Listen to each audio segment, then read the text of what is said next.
एक चीज अपने दिमाग में आपको बिठानी है और बहुत सारे बच्चे हमसे एक दो चीजें जो पूछ रहे हैं वो क्या है कि सर आप सभी लोग कह रहे हैं कि एफर्ट बढ़ाओ लेकिन अब करना क्या है एग्जैक्टली ये कोई नहीं बता रहा है। ठीक है, मतलब कितना एफर्ट बढ़ाना करना क्या है एग्जैक्टली आप में से कोई बता नहीं रहा है, लेकिन सब कह रहे हैं एफर्ट बढ़ाओ, कोई बताओ तो सही है। ठीक है, 1 मिनट लेते हैं, 1 से 2 मिनट और चीजों को आपको समझाने की कोशिश करते हैं। एक एग्जाम्पल लेते हैं। मान लो आपने कभी मान लो किसी हिल स्टेशन पे या किसी गांव में या कभी आपको जाना था, आपकी हॉलीडे प्लान थी, एक पर्टिकुलर डेट को आपको जाना था। तो आप क्या करते हो, उस हॉलीडे के लिए तैयारी करना स्टार्ट कर देते हो 2 महीने पहले से। आपको खुशी हो रही होती है, ये ले लेंगे, ये ले जाएंगे, वो ले जाएंगे। ठीक है, क्लियर है, सही है। उसके बाद क्या करते हो, जिस दिन आपको जाना होता है उस दिन तो पैकिंग करते ही हो ना, एक दिन पहले। बोलो, ठीक है। अब पैकिंग करने के बाद भी कई सारी चीजें आपकी छूट भी जाती हैं। तो उसमें क्या होता है बेटा, उसमें क्या होता है कि अगर मैं पैकिंग रैंडम करता हूं, रैंडम का क्या मतलब होता है, अरे अच्छा ये भी रख लेते हैं, ये भी रख लेते हो, तो डेफिनेटली छूट जाती है। एक स्मार्ट तरीका क्या होता है, एक चेकलिस्ट बना लो। चेकलिस्ट क्या होती है बेटा, चेकलिस्ट होती है मुझे ये सामान चाहिए। और ये चेकलिस्ट कब बनती है, ये जाने से एक दिन पहले नहीं बनती बेटा, आपको वो बना के लेकर चलनी पड़ती है 2 महीने 15 दिन पहले, क्योंकि कई चीजें आपको लास्ट मोमेंट में मिलेगी नहीं ना। आप सोचो ध्यान से, कोई चीज लेने जा रहे हो लास्ट मोमेंट पे, आपको मान लो नए जूते खरीदने हैं, कल सुबह निकलना है, आज रात हो गई, तो कहां से खरीद के लाओगे।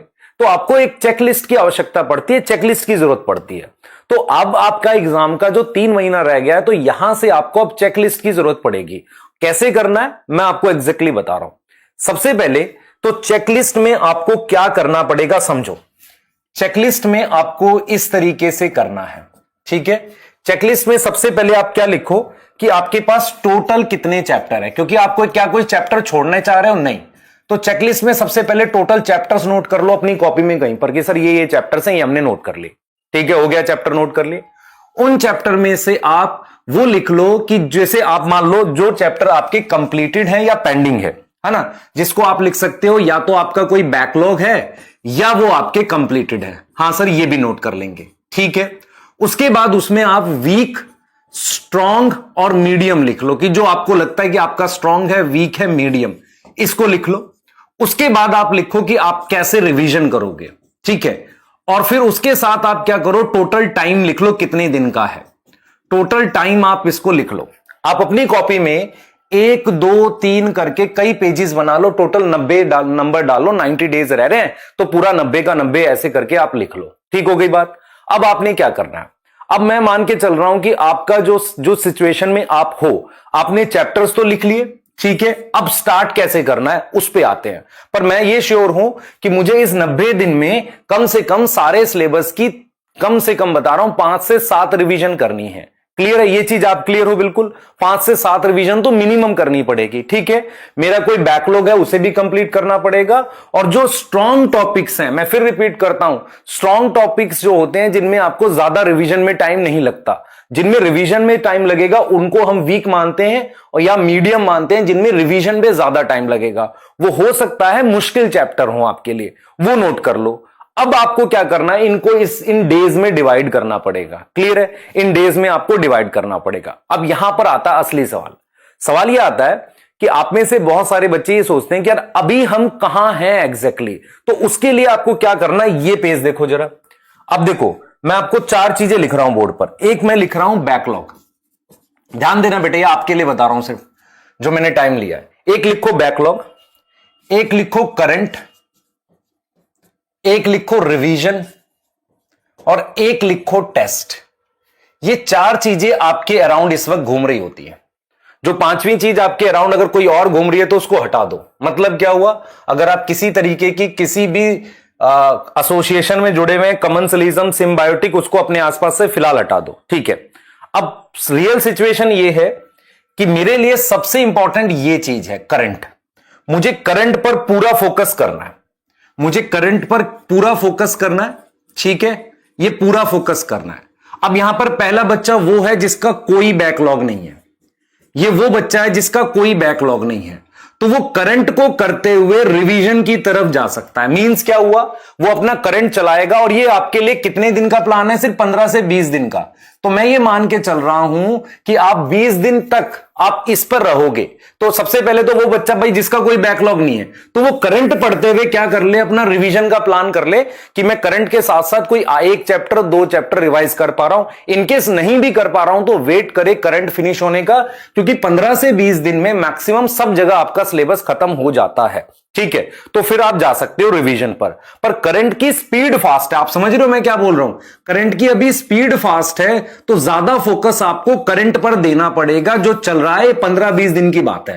टाइम कोशिश करो निकालने का कि पुराने में से चैप्टर मुझे रिवाइज करना है। अब यहां पर दिमाग में आता है क्या सर मैं 11th के पहले चैप्टर से रिवाइज कर? बेटा देख, रिवीजन में तेरे को कोई भी चीज उठा, चाहे रिसेंट की उठा या पहले की उठा, पर रिवीजन में ऐसे करना है तुझे मतलब सारा ही रिवाइज करना पड़ेगा, पूरा पूरा चैप्टर रिवाइज करना पड़ेगा। आधे अधूरे से नहीं होगा। क्लियर है कि नहीं बताओ बेटा? आधे अधूरे से नहीं होगा, तुझे पूरा ही रिवाइज करना पड़ेगा। जैसे फॉर एग्जांपल मैं तेरे से कहता हूं कि तुझे क्या करना है, क्या प्लांट फिजियोलॉजी करने लग जाऊं, ह्यूमन फिजियोलॉजी करने लग जाऊं, कुछ भी कर, लेकिन चैप्टर को पूरा कर, आधा अधूरा मत कर। ठीक है, और एक टाइम बना ले कि मुझे आज 4 घंटे ये चीज रिवाइज करनी है, पर ये करंट फिनिश होने के बाद। दूसरा चीज, अब कोई ऐसा बच्चा जो करंट पढ़ रहा है जिसका बैकलॉग है, तो वो करंट के साथ कोशिश करे थोड़ा बैकलॉग कंप्लीट करने की। अब आप बार बार यही पूछ रहे हो कि सर बैकलॉग करना कैसे है? देखो, बैकलॉग के लिए आपके पास एक ऑप्शन ये है कि आप वन शॉट देख लो, साथ में आपको डीपीपी सॉल्व करनी चाहिए। उसके साथ में आपको बेटा कुछ शॉर्ट नोट जैसा आपके पास होना चाहिए या बना लो, ताकि आप क्या कर सको, बाद में रिवाइज कर सको।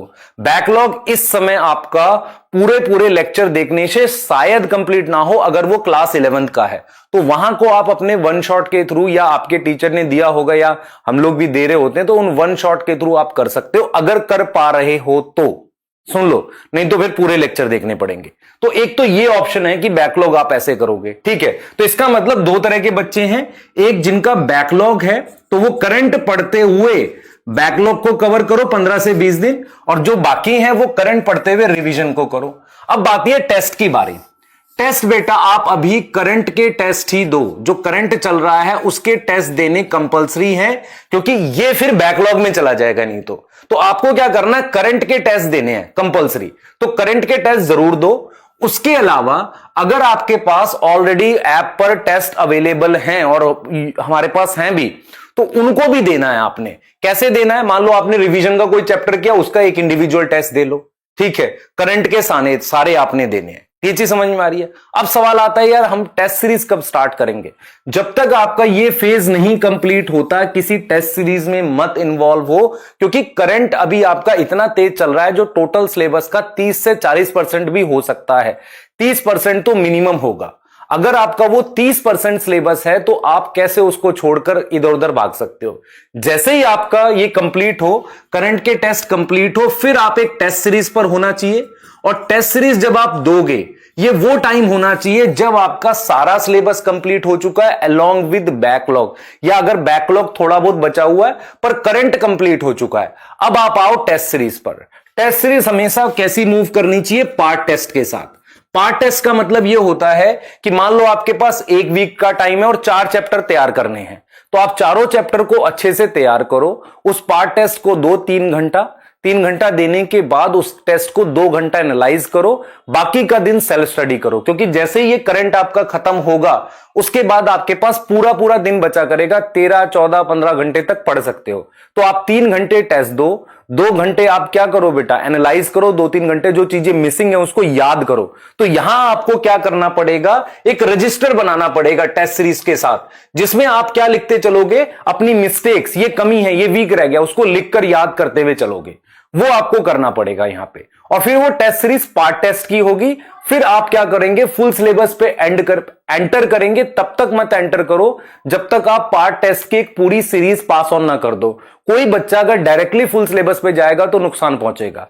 फिर आप लास्ट में जाकर आखिरी के 1 महीना, 2 महीना, 1.5 महीना, 15 दिन फुल सिलेबस पे जाओ। लेकिन फुल सिलेबस कम से कम जो है वो कम से कम बता रहा हूं आपको, कम से कम 15 के आसपास, 20 के आसपास फुल सिलेबस लगाने हैं आपने। ये मैं आपको एग्जैक्ट बता रहा हूं। ठीक है, तो अभी आप कहां हो, यहां हो, या तो पीछे से यहां से कंप्लीट करो अगर आपका ये है, नहीं तो करंट के साथ थोड़ा थोड़ा रिवाइज करो जितना आप कर सकते हो। ठीक है, पर इस पे पूरा फोकस होना चाहिए आपका। क्लियर है। दूसरी चीज, टेस्ट क्या देने हैं आपने, करंट के दे लो, कुछ टॉपिक के जो चल रहे हैं।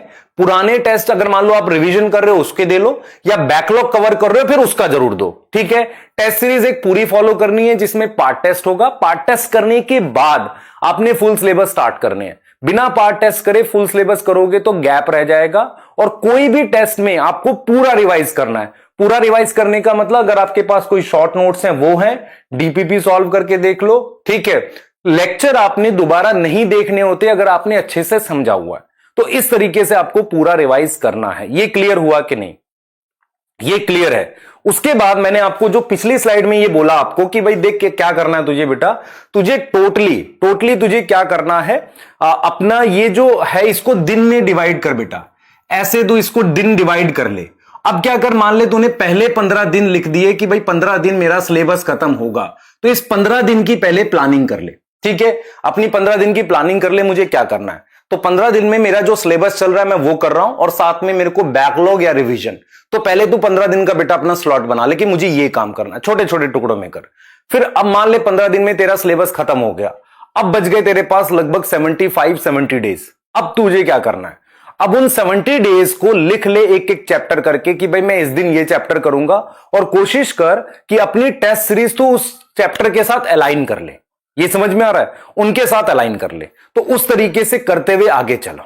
ठीक है, उस तरीके से आगे चल कि मान ले मैंने ये 15 दिन कंप्लीट कर लिए, अब इसके बाद मैं दोबारा से 1 से लिख रहा हूं। अब मैंने क्या करना है, इस वीक में मैंने 6 दिन लिखे हैं। अब मेरे को लगा कि भाई पहले टेस्ट में 4 चैप्टर आ रहे हैं, एक फिजिक्स का, एक केमिस्ट्री का, एक बॉटनी का, एक जूलॉजी का। मुझे लग रहा है कि मैं ये तो 3 दिन में ही कर दूंगा। ठीक है, पर तेरा जब आगे जाएगा तो कोई ऐसा चैप्टर भी तो होगा जो तेरा वीक होगा। मान ले तूने ऑप्टिक्स नहीं पढ़ी हुई है, तो कोशिश कर कि उस एक दिन को जो अभी स्लो चल रहा है यहां पर उसको कवर कर ले, क्योंकि आगे जाकर फिर तैसे वो होगा नहीं। दूसरी चीज, और उसके अलावा यहां पर कुछ छोटे प्लान, अगर तुम्हें लगता है कि टेस्ट सीरीज का सिलेबस आराम से मैनेज कर रहे हो, तो छोटे प्लान का क्या मतलब होता है, ऐसे स्टार्ट कर लो। जैसे कि मैं क्या करूंगा, डेली सुबह मॉर्निंग में आधा घंटा इनऑर्गेनिक रीड किया करूंगा, क्योंकि उसका डाटा आता है। या डेली मॉर्निंग में आधा 1 घंटा मैं क्या करूंगा, एनसीईआरटी रीड किया करूंगा बायो की। तो ऐसे छोटे प्लान आप इनमें डाल सकते हो। ठीक है, लेकिन वो प्लान ऐसे नहीं होने चाहिए कि आज इनऑर्गेनिक रीड करी तो मैं अगले दिन कुछ और करूंगा, पर आपको फिर वो पूरी करो, 7 दिन करो, ताकि वो एक कंप्लीट भी तो बने आपकी। तो इस तरीके से कर सकते हो। तो जब आपका टेस्ट वाला प्लान स्टार्ट हो जाएगा, तो मान लो 4 चैप्टर 6 चैप्टर आ रहे, कोशिश करो उनको जल्दी से खत्म करके आप कुछ और प्लान्स भी डाल सको और उनको रिवाइज करो। और हर एक चैप्टर को कैसे करना है, proper notes, proper short notes हैं आपके पास, फॉर्मूले हैं, क्वेश्चंस बनाने, इस तरीके से जाना है। तो मैं फिर रिपीट आपको कर देता हूं, क्या करना है। हमने 15-20 दिन अपने करंट पे रहना है। फिर हमने क्या करना है, हम इस करंट के साथ इधर भी थोड़ा देख सकते हैं, इधर भी, जैसा आपकी सिचुएशन हो। उसके साथ जब टेस्ट स्टार्ट होंगे तो करंट के टेस्ट तो आप देते रहो। अगर आपने पुराने टेस्ट नहीं दिए हैं तो पुराने टेस्ट को आप यहां दे सकते हो, कि जब आपकी टेस्ट सीरीज स्टार्ट होगी कोई, तो मान लो आपने लिविंग वर्ल्ड का टेस्ट आपने पहले दिया नहीं था, तो आपका भाई इसमें आ रहा हो अगर लिविंग वर्ल्ड, तो वो इंडिविजुअल टेस्ट आप यहां दे दो। ठीक है, इस तरीके से करोगे तो होगा। दूसरा आपने क्या करना है बेटा, कि जब आप यहां पर ये करते करते आगे बढ़ोगे, तो कोशिश करो कि आप टेस्ट सीरीज के अकॉर्डिंग 1.5 महीने में पूरा सारा मतलब खत्म कर जाओ। मान लो 70 डेज हैं, तो आपके पास कम से कम भी फुल सिलेबस करने के लिए महीना भर या लगभग 20 दिन ऐसा तो होना ही चाहिए। उससे पहले ही मतलब आप सारा खत्म कर लो। और रिवीजन कम से कम बेटा सारी चीजों की 5, 7, 8 जितनी बार कर सको बार बार रिवाइज करो।